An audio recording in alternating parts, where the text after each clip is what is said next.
Hello students, मेरा नाम है अभिषेक वर्मा और स्वागत है आपका हमारे चैनल स्टडी क्लास पे। तो स्टूडेंट, जैसा कि आपने थंबनेल में देख लिया होगा कि इस वीडियो में हम बात करने वाले हैं राजस्थान थर्ड ग्रेड शिक्षक भर्ती की सीधी भर्ती जो परीक्षा होगी अध्यापक के लिए, उसकी वीडियो की बात करेंगे। इस वीडियो लेक्चर में हम सामान्य ज्ञान की पूरी सीरीज चालू कर रहे हैं। इस प्लेलिस्ट में आपको सामान्य ज्ञान के सारे वीडियोज मिलेंगे और इस वीडियो लेक्चर में हम बात करें राजस्थान के प्रतीक चिन्हों की। साथ ही साथ इसकी एक और वीडियो आएगी जिसमें हम उसमें भी पूरा का पूरा कवर कर लेंगे टॉपिक, यानी 2 वीडियोज में राजस्थान के प्रतीक चिन्ह पूरा कवर कर लेंगे। यह कुल 2 से 3 अंकों का पूछा जाता है। ध्यान रखिएगा, राजस्थान के जो प्रतीक चिन्ह है इनको 2 से 3 अंकों के लिए जरूर पूछा जाता है, तो बहुत ही महत्वपूर्ण है। साथ ही साथ स्टूडेंट्स, इसमें हम हर एक प्लेलिस्ट को लाएंगे, एक एक वीडियो को कवर अप करेंगे। 20 अंकों का यह पूरा सामान्य ज्ञान का विषय है और 20 अंक बहुत काफी होते हैं परीक्षा में। और स्टूडेंट्स, अगर आपको नहीं पता तो मैं आपको बता दूं, आपके अपने स्टडी क्लास चैनल का ऑफिशियल ऐप लॉन्च हो चुका है। जी हां, इस वीडियो के डिस्क्रिप्शन में हमारे ऐप की लिंक है। उस ऐप को आप प्ले स्टोर से डाउनलोड कीजिए, वहां से आप लाइव क्लासेस, नोट्स वगैरह सब कुछ परचेस कर सकते हैं।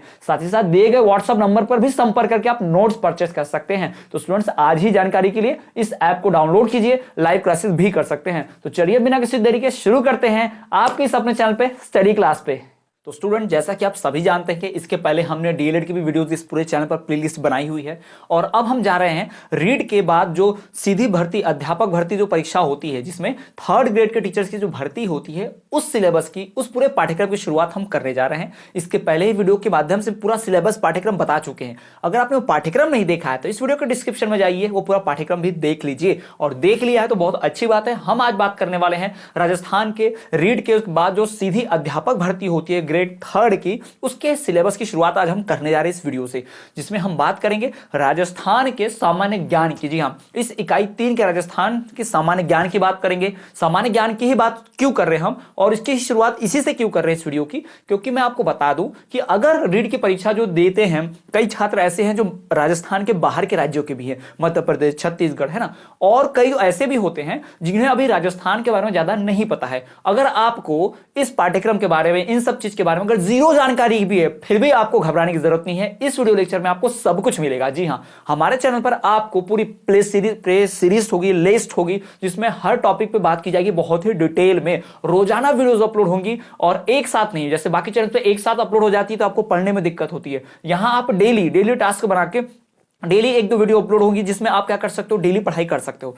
मैं इस वीडियो लेक्चर में आपको बताऊंगा इसकी मार्किंग स्कीम, अंकों का विभाजन बताऊंगा कि कैसे अंक हासिल करने हैं, ज्यादा टॉपिक्स क्या पूछा जा सकता है वो बताऊंगा, सबसे महत्वपूर्ण टॉपिक क्या है वो बताऊंगा, और कैसे इन सभी टॉपिक्स को याद रखना है, कैसे ट्रिक्स थोड़ी ध्यान रखनी है वो भी मैं आपको बताऊंगा। साथ ही साथ अंक विभाजन भी दूंगा। तो वीडियो के एंड तक बने रहना है और जुड़े रहना है हमारे चैनल श्रीनाथ एजुकेशन कंसल्टेंसी के साथ। और यदि आप चैनल पर पहली बार आए हो, चैनल को सब्सक्राइब नहीं किया तो चैनल को सब्सक्राइब जरूर करो, साथ ही साथ बेल नोटिफिकेशन ऑल पर जरूर रखो। तो चलिए स्टूडेंट्स, बात करते हैं हम हमारे इस विषय की, जिसका नाम है राजस्थान का सामान्य ज्ञान। और उस राजस्थान के सामान्य ज्ञान में भी हम आज बात करने वाले राजस्थान के प्रतीक चिन्हों के बारे में। अब आप सोचेंगे कि सर ने ये राजस्थान का प्रतीक चिन्ह क्यों शुरू किया। भाई, मैंने राजस्थान का प्रतीक चिन्ह इसलिए शुरू किया कि जिस छात्र को राजस्थान के बारे में ज्यादा जानकारी नहीं है तो पहले उस राज्य को जान ले। भाई, किसी भी राज्य की आप परीक्षा देने जा रहे हैं, आप उस राज्य में अध्यापक भर्ती होना चाहते हैं, अध्यापक बनना चाहते हैं, तो उस राज्य की सब कुछ जानकारी आपको होनी चाहिए। और शुरुआत होगी उस राज्य के प्रतीक चिन्हों से। भाई, इस राज्य का ये पशु है, इस राज्य का ये राज्य पक्षी है, ये इसका खाना है, ये इसकी मिठाई है, ये इसका नृत्य है, ये सब पता होना ही चाहिए। जी हां, तो ये आपके लिए बहुत ध्यान वाली बात है और ये वीडियो इतनी इंटरेस्टिंग होने वाली है कि इस वीडियो में आपको सारी जानकारी वीडियो देखकर ही याद हो जाएगी। और चाहे तो आप नोट्स भी बना सकते हैं। जी हां स्टूडेंट्स, आप साथ साथ इस वीडियो के नोट्स भी बना सकते हैं। तो इस विषय में, जिसका नाम है राजस्थान का सामान्य ज्ञान, ये पूरा का पूरा जो विषय है सामान्य ज्ञान, 80 अंकों का पूछा जाता है। शैक्षिक परिदृश्य, राजस्थान का सामान्य ज्ञान, साथ ही साथ निःशुल्क एवं अनिवार्य जो बाल शिक्षा है वो भी, और साथ ही साथ सामयिक विषय। तो ये 4 जो विषय होते हैं 80 नंबर के, यानी कि ये 20-20 अंकों का विभाजन होगा। तो राजस्थान का जो सामान्य ज्ञान है, जी हाँ, राजस्थान के सामान्य ज्ञान की बात करें तो अगर हम राजस्थान के सामान्य ज्ञान के अंदर ये आने वाला विषय है, तो भाई सामान्य ज्ञान यानी कि सर, जैसे आप सभी जानते हो कि जीके की बात हो रही है यहां पर, जीके, तो सामान्य ज्ञान जो है पूरा कितने अंकों का भाई, ये 20 अंकों का है। इस बात को ध्यान रखिए, 20 अंक का ये विषय है। कितने अंकों का विषय है भाई, 20 अंक का। अब 20 अंक का विषय है जीके, जो सबसे आसान होता है। शुरुआत तो हमेशा पढ़ाई की इसी से ही करनी चाहिए। जी हाँ, जीके से ही करनी चाहिए, क्योंकि जीके से पढ़ाई की आप शुरुआत करते हो तो ये हमारे रोजमर्रा की जिंदगी में होता है, हम अक्सर इनके बारे में सुनते हैं, तो याद रखने में बड़ा आसान होता है। और जैसे जैसे याद होता है हमारा कॉन्फिडेंस बिल्टअप होता है और हम परीक्षा परीक्षा जो पास कर लेते हैं। परीक्षा की शुरुआत बहुत सारे लोग करते हैं, लेकिन अंत समय तक मोटिवेटेड रहना, एकदम मोटिवेटेड उत्साहित रहना, वही परीक्षा क्लियर करते हैं। तो हम वैसे ही बिल्कुल पढ़ेंगे कि अंत तक परीक्षा के एक दिन पहले तक हम क्या करेंगे, पूरी तरह से मोटिवेटेड रहेंगे और पूरा सिलेबस बहुत जल्दी कवर हो जाएगा सिर्फ इसी चैनल पर, और रिवीजन भी होगी। जी हां, तो चलिए बात करते हैं सामान्य ज्ञान विषय की, जिसपे अंक आवंटित है 20। अब जो पूरा विषय है सामान्य ज्ञान, राजस्थान का सामान्य ज्ञान, उसमें भाई सामान्य ज्ञान, शैक्षिक परिदृश्य, साथ ही साथ निःशुल्क एवं जो बालकों के लिए जो शिक्षा अनिवार्य शिक्षा अधिनियम है और सामयिक विषय है, ये पूरे चारों अगर मिला दिया जाए तो 80 अंकों का यहीं से आता है। 80 नंबर बहुत बड़ी बात है, और उस 80 में से भी भाई 20 अंक जो आते हैं सामान्य ज्ञान से आते हैं। तो सामान्य ज्ञान में से भी बहुत सारी चीजों की सामान्य ज्ञान हमें ध्यान रखना है। क्या क्या सामान्य ज्ञान में रहेगा भाई, राजस्थान के प्रतीक चिन्ह, जिसकी बात आज हम इस वीडियो में करने वाले हैं। साथ ही साथ आपको भाई राजस्थान सरकार की जो फ्लैगशिप योजनाएं चल रही हैं, राजस्थान के जो प्रमुख अनुसंधान केंद्र हैं, उनकी भी वीडियो आएगी, है ना। हर एक पे की वीडियो बड़ी डिटेल में आएगी, जहां आप वीडियो देखकर सब याद कर लोगे, यानी आपके जो नंबर रहेंगे ना, दो पक्के हो जाएंगे। अभी जब आपको पढ़ाऊंगा इस वीडियो में राजस्थान के प्रतीक चिन्ह, तो आपके 2 नंबर 100% गारंटी के साथ कंप्लीट हो जाएंगे, आपको मिलेंगे ही मिलेंगे, अगर आप इस वीडियो को पूरा देखते हैं तो, वीडियो के एंड तक जुड़े रहते हैं तो। जी हाँ, और इसमें हम बात करेंगे राजस्थान के जो प्रसिद्ध नगर हैं, उद्गम स्थल हैं, बहुत से पर्यटन स्थल हैं, उन सब की बात करेंगे। तो ये वीडियो बहुत इंटरेस्टिंग होने वाली है, आपको वीडियो के एंड तक बने रहना है, ध्यान रखना है, ठीक है। तो चलिए बात करते हैं। अभी तो मैंने आपको बता दिया भाई, राजस्थान के सामान्य ज्ञान पर 20 अंक आवंटित है, और उस 20 में से भी राजस्थान के जो प्रतीक चिन्ह है उसके ऊपर 2 अंक आवंटित है, यानी 2-2 मार्क्स के सब मिलेंगे, ठीक है। तो मैं आपके सामने बताऊंगा राजस्थान के प्रतीक चिन्ह कौन है। अब ये देखकर आप ये अंदाजा मत लगाइए कि वीडियो में बस इतने ही एक एक करके मैं ऐसा बता दूंगा, नहीं नहीं नहीं, बिल्कुल नहीं। मैं एक एक करके अभी मैं आपको एक साथ बताऊंगा कि कितने प्रतीक चिन्ह हैं और इन प्रतीक चिन्हों को कौन कौन से, एक बस जनरल आइडिया। उसके बाद एक एक को पकड़कर हम भाई डिटेल में डिस्कस भी करेंगे कि इसमें इसका जो ऐसे उदाहरण के तौर पर मैं आपको बताऊं। फॉर एग्जाम्पल एक बात कि राज्य वृक्ष की बात हो रही, तो राजस्थान का जो राज्य वृक्ष है, जिसे खेजड़ी कहते हैं या फिर समी वृक्ष भी कहते हैं, तो इसका साइंटिफिक वैज्ञानिक नाम क्या है, इसमें कौन सा फल उगता है, कैसे फूल लगते हैं, इसका इस्तेमाल क्या है और किन इलाकों में ज्यादा पाया जाता है, ये सब जो है मैं आपको बताऊंगा, ठीक है। क्योंकि सवाल कुछ भी पूछा जा सकता है। अब ये रीड से लेवल के ऊपर की परीक्षा है, यानी कि यहां पास हुए तो सीधे अध्यापक बन जाएंगे और आपका भविष्य सुनिश्चित है। सरकारी अध्यापक, सरकारी शिक्षक बनने का सपना जो आपका पूरा हो जाएगा। हमारे श्रीनाथ एजुकेशन कंसल्टेंसी ने अभी तक कई छात्रों का भविष्य, कई शिक्षकों का भविष्य सुनहरा बनाया हमारे साथ जुड़कर। आप भी हमारे साथ जुड़िए और वीडियो में बने रहिए। और चलिए देखते हैं राजस्थान के प्रतीक चिन्हों की बात करते हैं। तो राजस्थान के प्रतीक चिन्हों की बात करूं तो भाई राजस्थान के प्रतीक चिन्हों में सबसे पहले बात करें राजस्थान के राज्य वृक्ष की। किसी भी राज्य का अपना एक वृक्ष, एक पेड़ होता है, मतलब वो पेड़ अगर उस एरिया में ज्यादा पाया जाता है उस क्षेत्र में, तो उसको राज्य वृक्ष जो है घोषित कर देते हैं। और सिर्फ ज्यादा पाए जाने से नहीं होगा, ज्यादा के पाए जाने के साथ साथ उसकी उपयोगिता भी होनी चाहिए, ठीक है। तो ये तो हम डिटेल में डिस्कस करेंगे अभी वीडियो के अगले पार्ट में, इसी वीडियो में। लेकिन अभी फिलहाल एक जनरल आइडिया मैं आपको दे दूं, जिन्होंने राजस्थान के बारे में कुछ नहीं सुना, नहीं जानते, वो भी इसको देखें, और जिन्होंने देख लिया है उनके लिए तो बहुत ही महत्वपूर्ण उपयोगी है, ये भी देख लीजिए। राजस्थान का जो राज्य वृक्ष होता है वो है खेजड़ी, जिसे समी वृक्ष भी कहते हैं। ये जो पेड़ है ना, इसमें जो फल उगता है, इसका जो पुष्प उगता है, सारे काम में लाते हैं। या तो और तो इसकी जो पत्तियां होती है ना, वो भी इस्तेमाल होता है। जी हाँ, तो उसको डिटेल में और बताऊंगा मैं। उस पर सवाल पूछा जाएगा कि भाई खेजड़ी का उसका साइंटिफिक वैज्ञानिक नाम क्या है, क्या इस्तेमाल होता है, किन इलाकों में पाया जाता है, ये बड़ा पूछता है, तो यह ध्यान रखिए, ठीक है। दूसरा देखिए भाई, राजस्थान का जो राज्य पशु है वो क्या है। कई सारे आपको बताएंगे। राजस्थान का जो राज्य पशु है ऊंट है, सब लोग मान लेंगे ऊंट है, ऊंट है।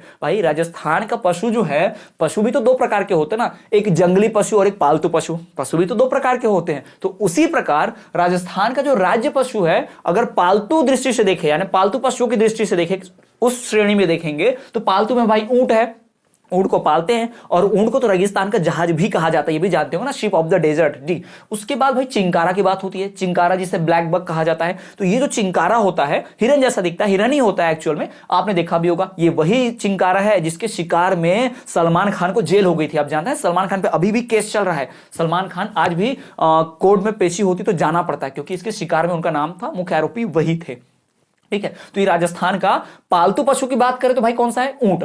और उसके हमने जंगली पशु की बात करें राजस्थान का, तो वो है चिंकारा, ठीक है। ये ध्यान रखेंगे। हमारा राष्ट्रीय जो पेड़ है, जो वृक्ष है, वो है क्या है भाई, खेजाड़ी, जिसे हम समी वृक्ष भी कहते हैं। खेजड़ी जो है समी वृक्ष कहते हैं, ठीक है। और दूसरा जो, अब देखो आपको आसान क्या हो जाएगा, जैसे ही आपको अभी परीक्षा जो देंगे, मान लीजिए आप परीक्षा देने गए 3rd ग्रेड की, और वहां आपको सवाल पूछा राजस्थान का राज्य वृक्ष कौन सा होगा, और आप सभी जानते हैं कि वस्तुनिष्ठ प्रश्न है। अगर आपने एक बार भी पढ़ लिया कि खेजड़ी है, समी वृक्ष वृक्ष है, तो जैसे ही आपको एमसीक्यू में वस्तुनिष्ठ चारों ऑप्शंस में दिखाई देगा कि खेजड़ी, तो तुरंत आप उस ऑप्शन को टिक कर देंगे, तो फट से आपको नंबर मिल जाएंगे।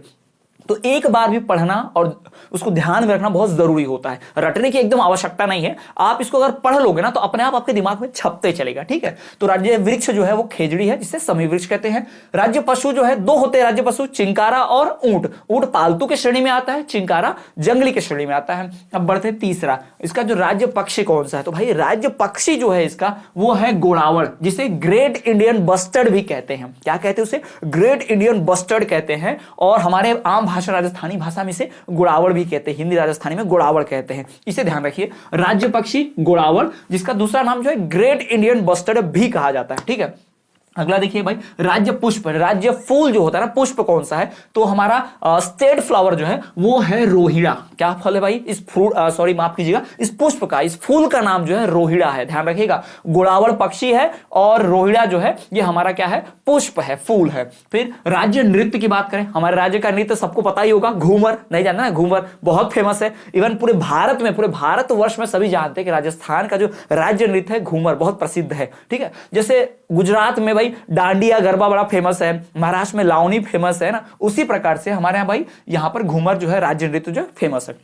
अब देखिए, अब राज्य नृत्य अलग होता है, राज्य का शास्त्रीय गीत जो है वो भी अलग होता है, ठीक है। उसकी बात भी हम करेंगे आगे चल के, ठीक है। तो इस पर देखिए, राज्य नृत्य हमारा घूमर है। अगर हम राजकीय गीत की बात करें तो हमारे इस राज्य की जो गीत है, उसका राजकीय जो गीत है, हमारे राज्य का जो गीत है, सबसे इंपॉर्टेंट गाना वो है केसरिया बालम। ये हमारा ऑफिशियल, यानी ऑफिशियल मतलब भाई सरकार के तरफ से औपचारिक रूप से किसी गीत को जब सरकार मान्यता देती है कि हमारे राज्य का गीत है तो उसे हम राजकीय गीत कहते हैं। तो राजस्थान सरकार ने केसरिया बालम को हमारे इस राज्य का, हमारे राजस्थान का क्या बनाया भाई, राजकीय गीत घोषित किया हुआ है। ध्यान रखिएगा, राजकीय गीत कौन सा है, केसरिया बालम है। इसके बारे में डिटेल जानकारी है ना, अभी थोड़ी देर में वीडियो के आगे देता हूं आपको। अगला देखिए, राज्य खेल, हमारे राज्य का खेल जो है बास्केटबॉल है ना। जैसे हमारे देश का जो राष्ट्रीय खेल है वो हॉकी है, उसी प्रकार से हमारा राज्य का जो खेल है वो बास्केटबॉल है। राजस्थान का जो राज्य खेल है वो बास्केटबॉल है। बास्केटबॉल आपने देखा होगा, लाल बॉल होता है, उसमें लाइनें बनी होती है, उसको ऐसे पटक पटक टप्पा ऐसे बास्केट में डालते हैं, देखा होगा आपने सभी ना। उसके बाद देखिए भाई, राज्य की मिठाई, हमारे राज्य की मिठाई कौन सी सबसे फेमस है, तो राजस्थान राज्य की जो मिठाई फेमस है वो है भाई घेवर, जिसे सिंजारा भी कहते हैं। क्या कहते हैं उसे, सिंजारा कहते हैं। और ये घेवर, इसे घेवर भी कहा जाता है। अब घेवर क्या है, वो जब भी कोई शादी ब्याह होता है तो दुल्हन को साथ में जो दिया जाता है मिठाई के रूप में, और किसी भी जो भी त्योहार आते हैं, कोई भी ऐसा बड़ा सा प्रोग्राम फंक्शन आता है तो उसमें इस मिठाई का प्रयोग किया ही जाता है। यह हमारे रस्मों रिवाजों, हमारे राजस्थान की सांस्कृतिक परंपरा में ना एक प्रतीक है, इसको इस्तेमाल करते ही करते हैं, इसलिए इसे हमारे राज्य की मिठाई का दर्जा प्राप्त है घेवर, जिसे सिंजारा भी कहा जाता है। याद रखिएगा, घेवर को सिंगारा भी कहा जाता है, क्योंकि जब दुल्हनों को दिया जाता है, अलग अलग मौकों पर इसे दिया जाता है, तो उसे सिंजारा कहा जाता है। और इस मिठाई का नाम क्या है, घेवर है, ध्यान रखेंगे, ठीक। अगला देखिए, हमारे राज्य का शास्त्रीय गीत जो है, हमारे राज्य का, इस राजस्थान राज्य का जो शास्त्रीय गीत है वो है कत्थक। क्या है भाई, कत्थक है। कत्थक जो है राजस्थान का शास्त्रीय गीत है, इस बात को ध्यान रखिए। राज्य का शास्त्रीय गीत क्या है, कत्थक। नृत्य की बात की तो भाई घूमर, और शास्त्रीय गीत की बात की तो कत्थक, इस बात को आप ध्यान रखिएगा। शास्त्रीय गीत नृत्य जो है वो कत्थक है। तो यहां पर मैंने आपको बताया 1 2 3 4 5 6 7 8 9, यहां पर 9 चीजें मैंने आपको बताई जो राजस्थान के प्रतीक चिन्हों के रूप में इस्तेमाल होती है। यहां से 2 नंबर का सवाल आपको आएगा ही आएगा, पक्का ये मानकर चल लीजिए आप, ठीक है। तो ये हो गया राजस्थान के प्रतीक चिन्ह। एक बार फिर से देख लेते हैं, फिर से रिवाइज कर लेते हैं कि आपको पूरा याद हो जाए। तो चलिए रिवाइज करते हैं। राजस्थान का राज्य वृक्ष जिसे हम कहेंगे खेजड़ी समी वृक्ष। राजस्थान का जो राज्य पशु है भाई ऊंट और चिंकारा, पालतू अलग होता है और जंगली अलग होता है। तो जंगली में हम चिंकारा बोलेंगे और पालतू हमारा ऊंट, हमारा राज्य पक्षी है, ठीक है। हमारा राज्य पक्षी की बात करें, हमने पशु की बात की, ऊंट पशु है कौन सा, पालतू। चिंकारा पशु है कौन सा, जंगली। और राज्य पक्षी की बात करें, गोड़ावड़, जिसे द ग्रेट इंडियन बस्टर्ड भी कहते हैं। क्या कहते हैं इसे, ग्रेट इंडियन बस्टर्ड कहते हैं, वो हमारा राज्य पक्षी है। दूसरा भाई अगला देखिए, राज्य पुष्प रोहिड़ा। रोहिड़ा जो हमारा राज्य का पुष्प है, राज्य पुष्प है। फिर राज्य नृत्य की बात करें तो घूमर, घूमर जो हमारे राज्य का नृत्य है, इसको भी ध्यान में रखिए, घूमर जो हमारे राज्य का नृत्य है। अगला भाई राजकीय गीत की बात करें, केसरिया बालम। केसरिया बालम हमारे राज्य का गीत है, इसको भी ध्यान रखेंगे। केसरिया बालम जो है ये राजकीय गीत है। अगला राज्य खेल की बात करें तो भाई बास्केटबॉल हमारे राज्य का खेल है। बास्केटबॉल क्या है? हमारे राज्य का खेल है। बास्केटबॉल हमारे राज्य का खेल है, जिसमें भाई बास्केटबॉल को कैसे खेला जाता है, उसकी शुरुआत कैसे हुई, क्या क्या हुआ, किस सन में घोषित किया गया बास्केटबॉल को हमारा राज्य खेल, ये भी हम थोड़ा देखेंगे डिटेल में आगे, ठीक है। राज्य मिठाई की बात की जाए तो घेवर, जिसे सिंजारा भी कहा जाता है, घेवर जो है ये हमारे राजस्थान की राज्य मिठाई, राष्ट्रीय नहीं राज्य मिठाई, याद रखिए यहां सब कुछ राज्य की बात हो गई, राष्ट्रीय नहीं, तो ये राज्य मिठाई की बात हो रही है, घेवर, जिसे सिंजारा भी कहा जाता है। अगला हमारे राज्य का शास्त्रीय गीत जो है कथक है। कौन सा भाई? कथक जो है राज्य का शास्त्रीय गीत है, हमारे राज्य का शास्त्रीय गीत। तो ये मैंने जो आपको 9 बताए हैं ये हमारे राष्ट्र के प्रतीक चिन्ह, राज्य के प्रतीक चिन्ह, माफ कीजिएगा, राज्य के प्रतीक चिन्ह है, इसको ध्यान रखिए। कभी बोल रहा हूं कि राष्ट्र नहीं, राज्य ही ध्यान रखना आपको, ठीक। तो सामान्य ज्ञान विषय में राष्ट्र के, राज्य के जो प्रतीक चिन्ह हैं जो 20 अंकों के आते हैं सामान्य ज्ञान में से, ठीक है। तो सामान्य ज्ञान 20 अंकों का है, उसमें राष्ट्र के प्रतीक चिन्ह है, और इन प्रतीक चिन्हों से कितने अंकों का सवाल आएगा? 2 अंकों का सवाल आएगा। कितने अंक का? 2 अंकों का, ध्यान रखिएगा, ठीक है। तो ये तो हो गया, मैंने एक जनरल इंफॉर्मेशन दे दिया कि कैसे याद रखना है, क्या क्या बातें हैं। अब हम एक एक डिटेल में जानेंगे, ये खेजड़ी क्या है, क्या फल लगता है, क्या लगता है, इसमें क्या क्या बातें होती हैं, फिर चिंकारा, ऊंट, इन सब के बारे में थोड़ी जानकारी लेंगे एक एक करके। चलिए तो वीडियो को आगे बढ़ाते हैं। तो स्टूडेंट्स बात करें इन सबसे महत्वपूर्ण प्रतीक चिन्हों में से सबसे पहले जो कि राजस्थान का राज्य वृक्ष। जी हाँ, राजस्थान के राज्य वृक्ष की बात करें, जैसा कि अभी हमने पढ़ा कि राजस्थान का जो राज्य वृक्ष है वो है खेजड़ी, जिसे समी वृक्ष भी कहा जाता है। तो खेजड़ी को समी वृक्ष के नाम से भी जानते हैं, और इसको राज्य वृक्ष घोषित किया गया था 31 अक्टूबर 1983 को। जी हाँ, 31 अक्टूबर 1983 को, 31 अक्टूबर 1983 को इसे राजस्थान का राज्य वृक्ष घोषित किया गया था, खेजड़ी समी वृक्ष को। याद रखिएगा, पूछ सकता है कौन से वर्ष में, कौन से सन में जो इसको खेजड़ी को राज्य वृक्ष घोषित किया गया था, तो आप बताएंगे 31 अक्टूबर 1983। 31 अक्टूबर 1983 को खेजड़ी वृक्ष को, समी वृक्ष को राज्य वृक्ष घोषित किया गया था राजस्थान का। चलिए आगे बढ़ते हैं। इसका वनस्पतिक नाम पूछें, अगर इसका साइंटिफिक नेम देखें हम, तो इसका नाम है प्रोसोपिस सिनेरेरिया। जी हाँ, प्रोसोपिस सिनेरेरिया, याद रखिएगा। अगर आपको बहुत ज्यादा कठिनाई होती है तो कहीं भी आप पढ़ते हो हेडिंग में ऐसा लिख सकते हैं, नोट्स में बोल्ड में लिखिएगा इसको, ठीक है। प्रोसोपिस सिनेरेरिया, सिनेरेरिया याद रखिएगा, तोड़ के ऐसे तोड़ के पढ़ेंगे तो याद रहेगा आपको, ठीक है। प्रोसोपिस सिनेरेरिया, ये ध्यान रखेंगे। इसका नाम है किसका? खेजड़ी का, खेजड़ी का। खेजड़ी का जो वनस्पतिक नाम है वो है प्रोसोपिस सिनेरेरिया। प्रोसोपिस सिनेरेरिया जो है इसका वनस्पतिक नाम है। इसे राजस्थान का कल्पवृक्ष भी कहते हैं। जी हाँ, इसे राजस्थान का कल्पवृक्ष भी कहते हैं, भी आपको ध्यान रखना है। इसे राजस्थान का कल्पवृक्ष भी जाता है, और इस खेजड़ी का वनस्पतिक नाम जो है वो है प्रोसोपिस सिनेरेरिया। जी हां, प्रोसोपिस सिनेरेरिया जो है इसका वनस्पतिक नाम है। राजस्थान का कल्पवृक्ष भी इसको कहा जाता है। अगला, इस पेड़ में जो फल लगते हैं, इस पेड़ के फलों की बात करते हैं, तो भाई इस पेड़ में जो फल लगता है उस पेड़ को बोलते हैं सांगरी। क्या बोलते हैं उसे? सांगरी कहते हैं। और ये सांगरी जो है इस फल को सुखाकर इसकी सब्जी बनाई जाती है। इस बात को ध्यान रखिए कि सांगरी फल को सुखाकर इसकी सब्जी बनाई जाती है। इसकी जो पत्तियां होती हैं उस पत्ती को लूम कहते हैं, और इस पत्ती को चारे के रूप में इस्तेमाल किया जाता है। ऊंटों को, गाय भैंस जानवरों को खिलाया जाता है। जी हाँ, बकरियों को भी। तो इस खेजड़ी वृक्ष में जो फल लगते हैं उन फलों को सुखाकर सब्जी बनाई जाती है, और उस फल का नाम है सांगरी। इसके फल को क्या कहते हैं? सांगरी कहते हैं। और इसकी जो पत्तियां होती हैं उसे लूम कहते हैं, और इस लूम पत्तियों को, इस खेजड़ी वृक्ष की पत्ती जिसका नाम लूम है, उसे चारे के रूप में भी इस्तेमाल करते हैं, जानवर को खिलाने के काम में आता है। तो ये भी आपको ध्यान रखना है कि लूम क्या है। तो लूम भाई क्या है? खेजड़ी वृक्ष का पत्ता है। किस रूप में इस्तेमाल होता है लूम? भाई ये चारे के रूप में इस्तेमाल होता है, ये भी आपको पता होना चाहिए, ठीक है। उसके बाद इस पेड़ का बहुत धार्मिक महत्व भी है। जी हाँ, धार्मिक महत्व क्या है इस पेड़ का? ये पेड़ जो है विजयादशमी के दिन इस पेड़ की पूजा होती है। विजयादशमी यानी कि दशहरा। जी हाँ, उस दिन इस वृक्ष की पूजा किया जाता है। समी वृक्ष जो है, खेजड़ी वृक्ष जो है, इसका धार्मिक महत्व बहुत है। क्या क्या महत्व है? सबसे पहला धार्मिक महत्व कि विजयादशमी के दिन, दशहरे के दिन इस समी वृक्ष की पूजा की जाती है। दूसरी बात कि जो लोक देवता हैं, राजस्थान के जो लोक देवता हैं, जैसे कि गोगा जी व झुंझार बाबा, इनके मंदिर भी इसी वृक्ष के नीचे बने रहते हैं। जी अक्सर इसी वृक्ष के नीचे, खेजड़ी वृक्ष के नीचे आपको गोगाजी और झुंझार बाबा के मंदिर बने हुए मिल जाएंगे आपको, ठीक है। ध्यान रखिएगा, जो लोक देवता होते हैं, राजस्थान के कुछ लोक देवता हैं, लोक कथाओं में हम ये जो देवता पाए जाते हैं, इनका जिक्र है, उन देवताओं के मंदिर जो हैं कहां बनते हैं? इन जैसे कि इसी वृक्ष के नीचे बनेंगे। और वो कैसे हैं लोक देवता? वो गोगाजी बाबा, साथ ही झुंझार बाबा जो हैं, ये जो हमारे देवता हैं, इनके मंदिर इस खेजड़ी वृक्ष के नीचे बनते हैं। तो ये जो इसका एक धार्मिक महत्व हो गया है ना, धर्म की दृष्टि से देखें, लोग आस्था की दृष्टि से देखें तो इस वृक्ष का धार्मिक महत्व बहुत है। क्या महत्व है? सबसे पहला कि इस वृक्ष की पूजा विजयादशमी के दिन की जाती है, समी वृक्ष की। थी। दूसरी बात कि बहुत सारे जो लोक देवता हैं, खासकर ये हमारे गोगा जी व झुंझार बाबा, इन दो देवताओं के जो मंदिर हैं, इन दो लोक देवताओं के जो मंदिर हैं, ये मंदिर जो है अक्सर इन्हीं जो खेजड़ी जो वृक्ष है इसके नीचे बने पाए जाते हैं, जहां इसी वृक्ष के नीचे बने होते हैं। ये आपको ध्यान रखना है, इसका धार्मिक महत्व की बात की मैंने। फिर बात करें भाई इस वृक्ष को कब इसके बारे में और इसके लिए कुछ काम किया जाता है या इसको क्या महत्ता और है, तो देख लेते हैं। अगर हम बात करें तो भाई ये 12 सितंबर 1978 12 सितंबर 1971 से प्रत्येक वर्ष हर साल 12 सितंबर को खेजड़ली दिवस मनाया जाता है। खेजड़ली दिवस मनाया जाता है, क्यों मनाया जाता है इसके पीछे कहानी भी हम देखेंगे, पर फिलहाल आपको याद रखना है, दो आपको डेट याद रखनी है। पहली तिथि आपको ध्यान रखनी है कि ये खेजड़ी वृक्ष को 31 अक्टूबर 1983 को क्या बनाया गया भाई, राज्य जो है इसको वृक्ष बनाया गया। ठीक है, 31 अक्टूबर 1983 को खेजड़ी वृक्ष को राजस्थान का राज्य वृक्ष घोषित किया गया। दूसरी बात पर आ जाते हैं। दूसरा है भाई कि 12 सितंबर 1978, ये दूसरा क्या है, 12 सितंबर 1978 को खेजड़ली दिवस मनाया जाता है। अब वृक्ष घोषित करना, राज्य वृक्ष घोषित करना अलग बात है, वो 31 अक्टूबर 1983 हुआ।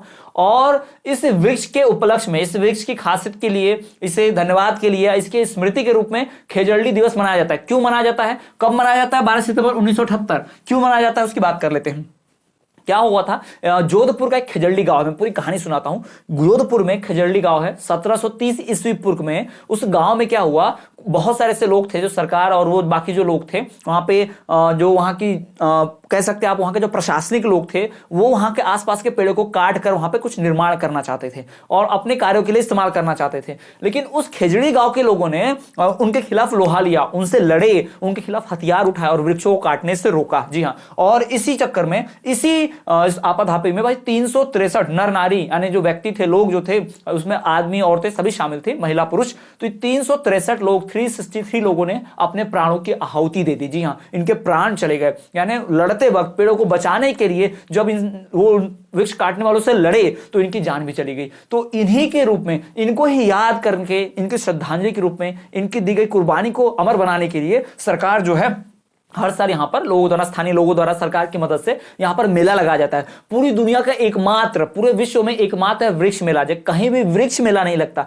पेड़ों के लिए क्या मेला, लेकिन भाई हमारा भारत देश इतना धन्य है, हमारा राजस्थान राज्य इतना धन्य है कि यहां पर जो है हमारा वृक्ष मेला भी लगाया जाता है। जी हाँ, वृक्ष मेला पूरे विश्व का एकमात्र, जी हाँ, वृक्ष मेला लगता है। खेजड़ली गांव में वृक्ष मेला लगता है। क्यों लगता है भाई विश्व एकमात्र जो वृक्ष मेला खेजड़ली गांव में लगता है, क्योंकि 1730 ईस्वी पूर्व में जोधपुर खेजड़ली में अमृता देवी बिश्नोई के नेतृत्व में, ये जो व्यक्ति थी, इनके नेतृत्व में बाकी सभी लोगों ने उन वृक्ष काटने वालों से लड़ाई की और उस लड़ाई में 363 व्यक्तियों ने, उसमें आदमी और औरतें सभी शामिल थी, उन्होंने अपने प्राणों की आहुति दे दी इन वृक्षों की रक्षा करते हुए। तब से इनके स्मृति के रूप में, उन्हें याद करके क्या मनाया जाता है भाई, वृक्ष मेला के लिए खेजड़ली दिवस मनाया जाता है इसी गांव में। ये राजस्थान के जोधपुर के खेजड़ली गांव में हुआ था, ये आपको ध्यान रखना है, ठीक है। और 12 सितंबर 1978 को प्रति वर्ष जो है 12 सितंबर को, हर साल 12 सितंबर को क्या किया जाता है, खेजड़ली दिवस मनाया जाता है। खेजड़ली दिवस कब मनाया जाता है, 12 सितंबर 1978 को।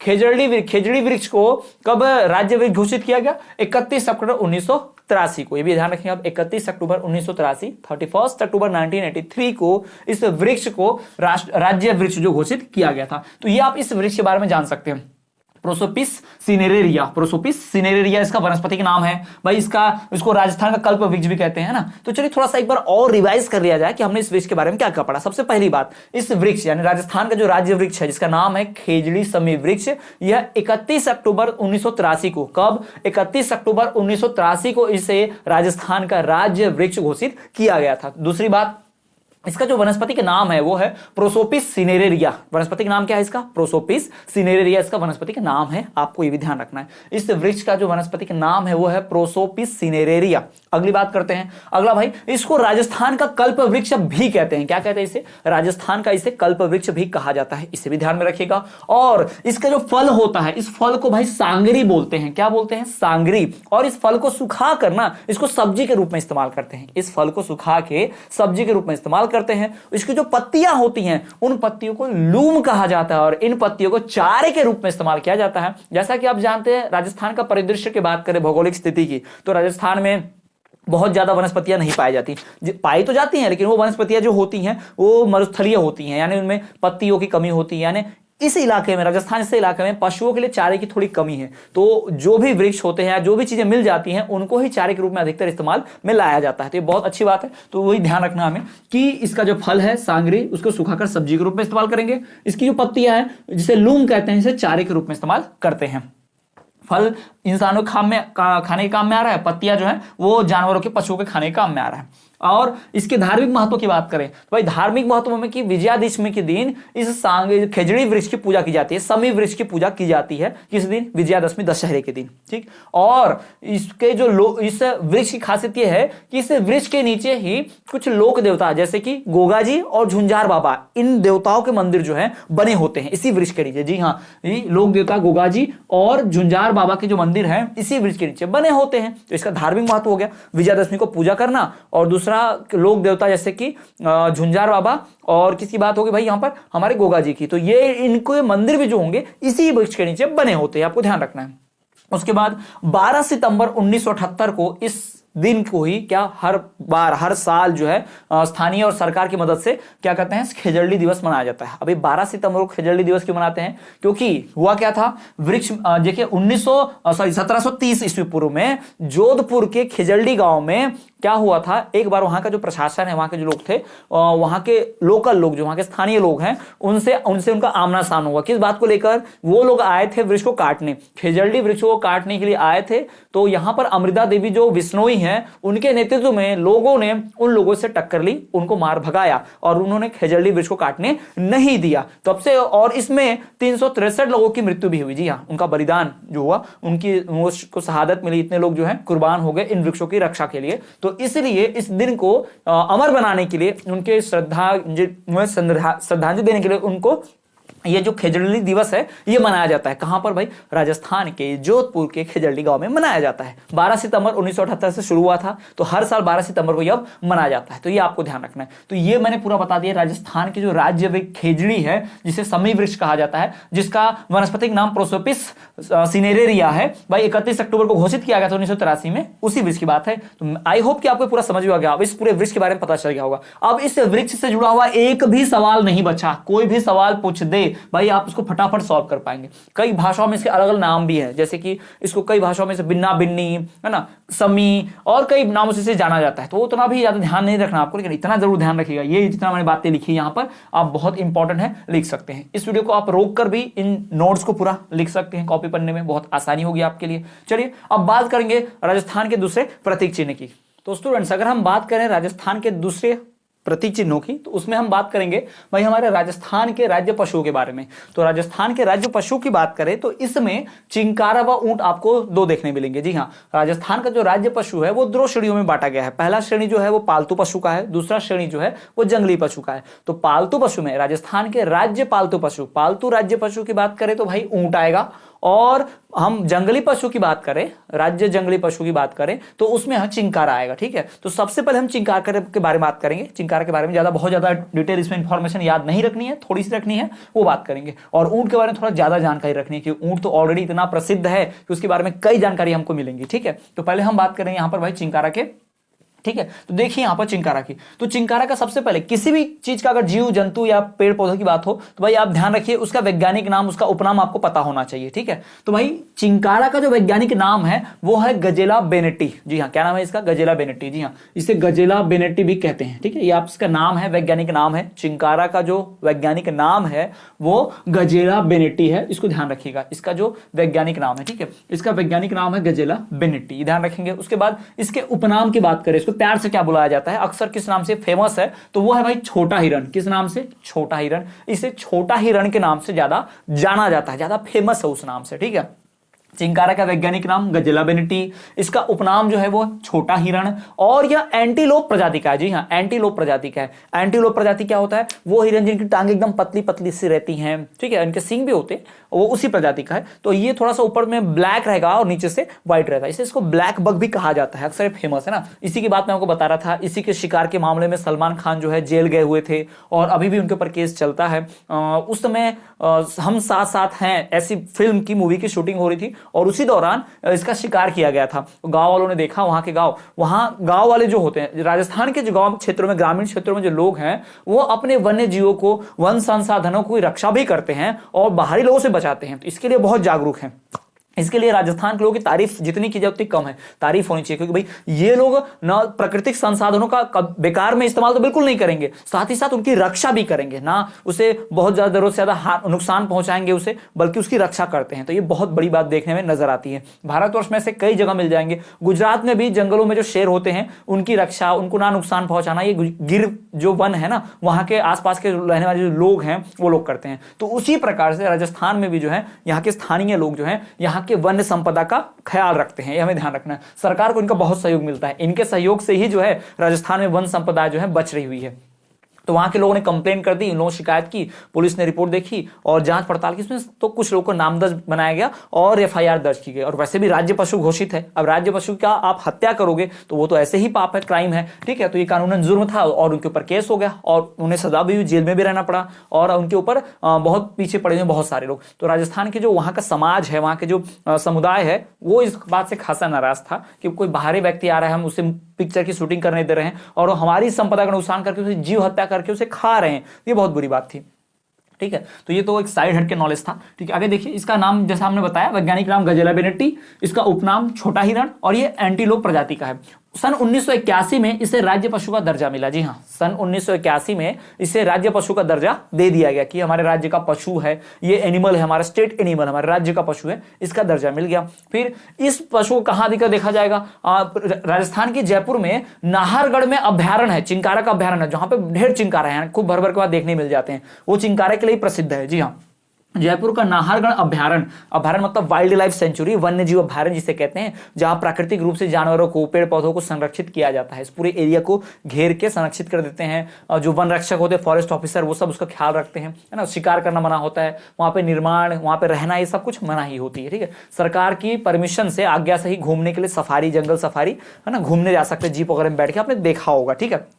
तो 1981 में से राज्य पशु का दर्जा मिल गया और चिंकारा जो है ये जयपुर के नाहरगढ़ अभ्यारण्य में, चिंकारा जो है उसी के लिए प्रसिद्ध है। जयपुर का जो नाहरगढ़ अभ्यारण्य है वो चिंकारा पक्षी के लिए बहुत प्रसिद्ध है। चिंकारा यहाँ पे बहुत देखने मिल जाएंगे ऐसे जानवर, ठीक है। उसके बाद यह जो जीव है, इस जीव के अगर इसके कैरेक्टर, नेचर की बात की जाए, इसके प्रवृत्ति की, तो बहुत ही शर्मिला जीव है। ये इंसानों को देखते ही भाग जाता है, मतलब आसपास नहीं रहेगा। ऊंट कैसे हमारे पास रहता है, उसको कोई फर्क नहीं पड़ता, है ना, वो हमारे साथ घुल मिल के रहता है, पालतू पशु है। किंतु ये जो है ये जंगली जीव है, ये हिंसक बिल्कुल नहीं होते और ये बहुत ही शर्मीले जीव होते हैं, इंसानों को देख के भाग जाते हैं, ठीक है। और ये मरुभाग में पाए जाते हैं अधिकतर। तो इनको प्राय जो है अक्सर कहां देखा जाएगा? मरुस्थल भाग में, यानी रेगिस्तानी इलाके में, डेजर्ट वाले इलाके में इनको ज्यादा पाया जाएगा। तो ये जो है शर्मिला जीव है तथा इसका मरुभाग में पाया जाता है और ये जो है इसका शिकार जो है मनाही है, पूरी तरह से गैर कानूनी है, ध्यान रखेंगे, सजा भी होती है अच्छी खासी। तो ये आपको ध्यान रखना है। किसके बारे में बात हो गई? चिंकारा के बारे में बात हो गई। अब हम बात करते हैं राजस्थान के पालतू पशु की। ये जो है चिंकारा, ये भी पशु है, राज्य पशु है, किंतु ये जंगली राज्य पशु है। अब राजस्थान के जंगली नहीं, पालतू राज्य पशु की बात करेंगे, जो कि हमारा रेगिस्तान का जहाज ऊंट है। तो स्टूडेंट्स, अगर हम बात करें राजस्थान के पालतू राज्य पशु की तो वो है ऊंट। जी हाँ, कौन सा पालतू पशु है? ऊंट है। और अगर जंगली पशु की बात चिंकारा की तो हमने कर ली, अब हम बात कर रहे हैं ऊंट की। तो भाई ऊंट की अगर बात करें इसके वैज्ञानिक नाम की, तो इसका वैज्ञानिक नाम जो है वो है कैमेलस ड्रोमेडेरियस। जी हाँ, कैमेलस ड्रोमेडेरियस। कुछ लोग इसको कैमेलस भी बोलते हैं, वैज्ञानिक नाम इतना भी बोलते हैं, लेकिन आपको ऊंट का वैज्ञानिक नाम कैमेलस ड्रोमेडेरियस ध्यान रखना है। इसका अगर उपनाम की बात करें तो भाई इसका उपनाम होता है रेगिस्तान का जहाज। आप सभी जानते होंगे, आप सबने पहले भी बहुत सुना ही होगा, ठीक है। तो वैज्ञानिक नाम जो इसका है कैमेलस ड्रोमेडेरियस और इसका उपनाम है राजस्थान का जहाज। ये ऊंट के बारे में बात कर रहे हैं, ठीक है। इससे जुड़े हुए सवाल जरूर पूछे जा सकते हैं कि ऊंट भाई राजस्थान में बहुत विशिष्ट स्थान रखता है, वहां की संस्कृति में, वहां की सभ्यता में, ये आपको पता होना चाहिए, ठीक है। तो 30 जून 2014 को इसे राष्ट्रीय पशु का दर्जा दिया गया, राष्ट्रीय पशु का दर्जा दिया गया 30 जून 2014 को। लेकिन ध्यान दीजिए, अभी एक और बात यहां पर है क्या, 30 जून 2014 को इसे राष्ट्रीय पशु का दर्जा तो दे दिया गया, लेकिन इसे, इसकी जो आधिकारिक घोषणा हुई यह हुई 19 सितंबर 2014 को। ये आपको ध्यान में रखना है। अगर आपको सवाल पूछे कि इसके राष्ट्रीय पशु की आधिकारिक घोषणा कहां हुई, कब हुई, तो भाई 19 सितंबर 2014 को हुई बीकानेर में, ठीक है। 19 सितंबर 2014 को बीकानेर में हुई लेकिन इसको दर्जा जो दिया गया था वो 30 जून 2014 को ही दे दिया गया था। 30 जून 2014 को इसे राष्ट्रीय पशु का दर्जा दे दिया गया। अब इस बात को अधिकारियों ने, मंत्रियों ने अपने मन में तो बात मान ली, आपस में सलाह कर लिया, लेकिन पूरी जनता के सामने नहीं रखा। जनता के सामने इसकी आधिकारिक घोषणा हुई 19 सितंबर 2014 को बीकानेर में हुई। ठीक है, ये ध्यान रखेंगे, ये थोड़ा सा एक्सेप्शन है, इंपॉर्टेंट है, क्योंकि यहाँ 2 डेट आपको ध्यान रखनी है। जो दर्जा मिल गया वो 30 जून 2014 को, लेकिन दर्जा मिल गया है इस बात की घोषणा हुई 19 सितंबर 2014 को। ये ध्यान रखेंगे आप, दोनों 2014 है, एक 30 जून है और एक 19 सितंबर है। तो आप ध्यान क्या रखेंगे भाई, 30 जून के बाद सितंबर आता है। पहले मन में सोच लिया मंत्रियों ने आपस में, फिर घोषणा बाद में की, जनता को बाद में बताया, है ना। ये पहले थोड़ी आ सकता है, ये बाद का महीना है, ये ध्यान रखें, अब ट्रिक है थोड़ी सी। फिर भाई सर्वाधिक ऊंट जो होते हैं वो बाड़मेर जिले में पाए जाते हैं। राजस्थान के बाड़मेर जिले में सबसे ज्यादा ऊंट मिलेंगे, और सबसे कम ऊंट मिलेंगे प्रतापगढ़ जिले में। जी हाँ, राजस्थान के प्रतापगढ़ जिले में सबसे कम ऊंट मिलेंगे, राजस्थान के बाड़मेर जिले में सबसे ज्यादा ऊंट मिलेंगे। और यहाँ जो नस्लें पाई जाती हैं, यहाँ जो ऊंटों की जो नस्ल होती है, अलग अलग जो वेरायटी होती है, स्पीशीज होती है, उन नस्लों की बात करें तो इसमें भाई गोमट, नाचना, जैसलमेरी, अलवरी, सिंधी, कच्छी, बीकानेरी, इस प्रकार के जो है ये नस्लें हैं ऊंट की, ये विभिन्न प्रकार की नस्लें हैं। अब यहां से सवाल पूछ सकता है, बहुत महत्वपूर्ण है ये भी, कि भाई गोमट जो है किस पशु का कह सकते हैं नस्ल है, तो बताएंगे भाई गाय का, भेड़ का, बकरी का, ऊंट का, तो भाई ऊंट का ध्यान रखेंगे आप, है ना। गोमठ, नाचना, जैसलमेरी, अलवरी, सिंधी, कच्छी और बीकानेरी, ये ऊंट की क्या है, नस्लें हैं। उसके बाद राजस्थान के लोक देवता की बात करें तो राजस्थान के लोक देवता पाबू जी को कहते हैं। किसे कहते हैं, पाबू जी को। इन्हें ऊंटों का देवता कहते हैं। राजस्थान के जो लोक देवता पाबू जी हैं उन्हें ऊंटों का देवता कहते हैं। ऊंटों का देवता किसे कहा जाता है, राजस्थान के लोक देवता पाबू जी को। याद रखिए, राजस्थान के जो लोक देवता हैं पाबू जी, उन्हें ऊंटों का देवता कहा जाता है। यह बात आपको ध्यान रखनी है, महत्वपूर्ण है, आपको सवाल पूछ सकता है। ठीक है, तो लोक देवता पाबू जी को ऊंटों का देवता कहते हैं। इन्हें ऊंट पालने वाली जो सबसे फेमस जाति है, जो वहां पर जो सबसे अच्छी कास्ट है, जो बहुत ज्यादा ऊंट पालती है, तो वो है भाई रेबारी। रेबारी जाति के जो लोग होते हैं ना, वो बहुत ऊंट पालते हैं, बड़े फेमस है, प्रसिद्ध हैं। तो रेबारी जाति के लोग प्रसिद्ध होते हैं ऊंट पालने के लिए, ध्यान रखिएगा। ठीक, तो यहां मैंने आपको बताया कि जो लोक देवता पाबू जी हैं वही ऊंटों के देवता कहते हैं, उनको ही ऊंटों का देवता कहते हैं। और वहां के जो ऊंट पालने के लिए जो जाति बड़ी फेमस है, प्रसिद्ध है, वो रेबारी जाति है। ठीक, ऊंट की खाल पर कलाकारी भी की जाती है। ऊंट के मरने के पश्चात ऊंट की जो खाल है उस पर नक्काशी कलाकारी कहते हैं। उस कलाकारी को क्या कहते हैं भाई, उस्ता कला कहते हैं। ऊंट है तो उस्ता, ऊंट उस्ता, ठीक है, उस्ता कला कहते हैं खाल पर करेंगे तो। और अगर ऊंट की खाल से पानी पीने का बर्तन बनाया जाएगा, इस पर आपने देखा होगा कपड़े जैसा चमड़े का बर्तन रहता है, उसमें पानी भरते हैं, रेगिस्तान में अक्सर देखा होगा आपने, पिक्चरों में, मूवीज में देखा होगा। ठीक, तो उस बर्तन को कहते हैं क्या, कापी। कॉपी नहीं, कापी कहते हैं, कापी। उस बर्तन को कहते हैं कापी। तो ध्यान रखिएगा, ऊंट की खाल से बने जलपात्र को कापी कहते हैं। ऊंट की खाल से जो कलाकारी होती है उस पे उस्ता कला कहते हैं। ऊंट के खाल पर होने वाली कलाकारी को उस्ता कला कहते हैं। और ऊंट की खाल से बना हुआ जलपात्र है, ठंडे पानी का बर्तन जिसमें पानी ठंडा रखा जाता है, उसे कापी कहते हैं। आपको पता होगा कि ऊंट की जो चमड़ी होती है वो पानी को ठंडा रखने में बड़ी सहायक होती है, क्योंकि ऊंट रेगिस्तान में रहता है इतनी गर्मी में, तो पानी पीता है तो उसे ठंडा रखना होता है। तो वो इसलिए उस बर्तन से, उसकी चमड़ी से जलपात्र बर्तन बनाया जाता है जिसमें हम पानी जमा करके रखते हैं। फिर देखिए, बीकानेर की उर्मुल डेयरी एकमात्र ऊंट डेयरी है। जी हाँ, भारत की एकमात्र ऊंट की डेयरी, यानी ऊंट के दूध से बने होते सारे प्रोडक्ट वहां पर, दूध, दही, मक्खन, घी जो भी मिलेगा ना, सब ऊंट के दूध से मिलेगा। तो भाई वहां पे जो उर्मुल डेयरी है वो भारत की एकमात्र ऊंट डेयरी है। याद रखिएगा, उर्मुल डेयरी जो है भारत की एकमात्र ऊंट डेयरी है, ये आपको ध्यान रखना है। उर्मुल डेयरी भारत की एकमात्र ऊंट डेयरी है, इसको ध्यान रखिए। उसके बाद भाई, गोरबंद राजस्थान का ऊंट श्रृंगार गीत है।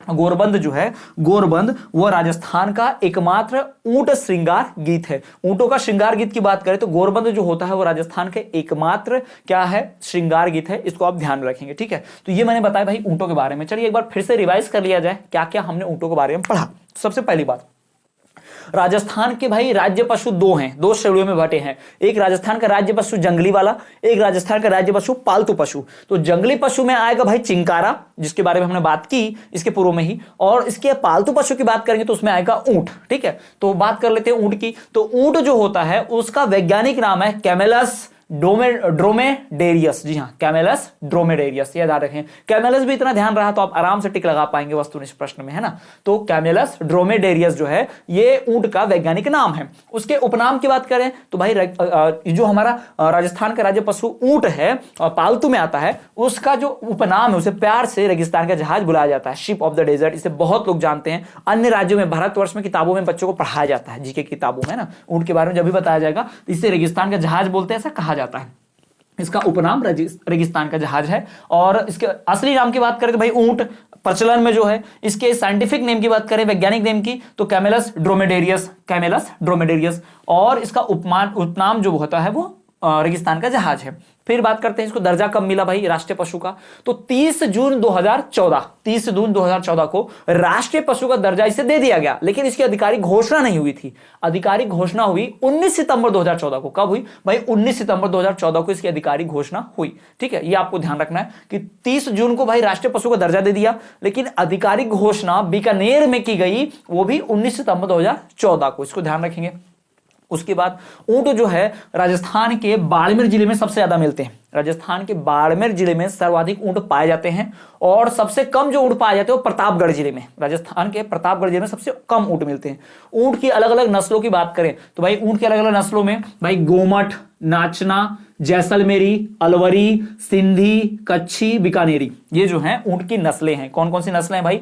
गोमट, नाचना, जैसलमेरी, अलवरी, सिंधी, कच्छी और बीकानेरी, ये ऊंट की नस्लें हैं। वही बात करें भाई ऊंट के लोक देवता वाली, तो भाई ऊंट का जो लोक देवता पाबू जी को ही उनको ऊंटों का देवता कहते हैं। राजस्थान के जो लोक देवता पाबू जी हैं उन्हें ऊंटों का देवता कहते हैं। राजस्थान के लोक देवता पाबू जी को ऊंटों का देवता कहते हैं, याद कर लीजिए। उसके बाद देखिए ऊंट पालने के लिए राजस्थान की जितनी जातियां ना, उनमें रेबारी जाति सबसे प्रसिद्ध है। ये लोग बहुत ऊंट पालते हैं। ऊंट पालने के लिए रेबारी जाति जो है बहुत प्रसिद्ध है राजस्थान में, रेबारी जाति। उसके बाद ऊंट की खाल पर जो कलाकारी की जाती है उसे उस्ता कला कहते हैं। क्या कहते हैं उसे? उस्ता कला। ऊंट की खाल से पानी रखने के लिए जो जलपात्र बर्तन बनाए जाते हैं उसे कहा जाता है कापी। क्या कहा जाता है उसे? कापी कहा जाता है। फिर उसके बाद बीकानेर की उर्मुल डेयरी जो है वो पूरे भारत की एकमात्र डेयरी है ऊंट वाली। जी हाँ, ऊंट डेयरी है, पूरे भारत की एकमात्र ऊंट डेयरी है उर्मुल। कौन सी डेयरी भाई? उर्मुल डेयरी, पूरे भारत की एकमात्र ऊंट डेयरी है। उसके बाद गोरबंद जो है राजस्थान का ऊंट श्रृंगार गीत है। जी हाँ, गोरबंद ऊंटों की तारीफ करने के लिए एक लोकगीत बना हुआ है, श्रृंगार गीत बना, जिसमें ऊंटों को धन्यवाद दिया जाता है, ऊंटों की तारीफ की जाती है, उनका महिमा मंडन किया जाता है, क्योंकि ऊंट है राजस्थान में बहुत मदद करते हैं। इतनी गर्मी में भी चलकर हमें धूप से बचाते हैं, हमें अपने स्थान तक पहुंचाते हैं, तो इसलिए उनकी तारीफ के लिए हमारे लोग धन्यवाद करने के लिए गीत बनाए हुए हैं जिसे गोरबंद कहते हैं। गोरबंद राजस्थान का ऊंट श्रृंगार गीत है। तो स्टूडेंट्स ये सारी जो बातें हो गई, ये हो गई ऊंट और चिंकारा के बारे में, पूरा मैंने आपको डिटेल में बता दिया। अब हम बढ़ेंगे अपने अगले प्रतीक चिन्हों की तरफ, जो कि उसकी बात हम करेंगे अगले वीडियो में। तो आपको ये वीडियो कैसी लगी, ये वीडियो में जरूर बताइएगा। तो स्टूडेंट्स आज के इस वीडियो में इतना ही। आपकी वीडियो कैसे लगी हमें जरूर बताइए, कमेंट कीजिए। आप और कौन से विषयों की वीडियो चाहते हैं ये भी कमेंट करके बता सकते हैं। और आप हमारे टेलीग्राम ग्रुप से जुड़ना चाहते हैं, इस वीडियो के डिस्क्रिप्शन में आपको टेलीग्राम ग्रुप की लिंक मिलेगी। उस लिंक से आप हमारे टेलीग्राम ग्रुप पे जुड़ सकते हैं, जहां आपको notification, information, news, video, note मिलते हैं। साथ ही साथ आप हमारा ऑफिशियल ऐप डाउनलोड कर सकते हैं स्टडी क्लास का। जी हाँ, इस वीडियो के डिस्क्रिप्शन में आपको हमारे ऐप का लिंक मिल जाएगा, वहां पे जाके आप कोर्स परचेज कर सकते हैं बहुत ही कम दाम में। साथ ही साथ आप हमारे वहां से लाइव क्लासेस भी ज्वाइन कर सकते हैं। और तो और स्टूडेंट्स आप हमें अन्य सोशल मीडिया जैसे कि आप हमें फेसबुक, इंस्टाग्राम और टेलीग्राम पे फॉलो करना ना भूलें, हम हर जगह हैं।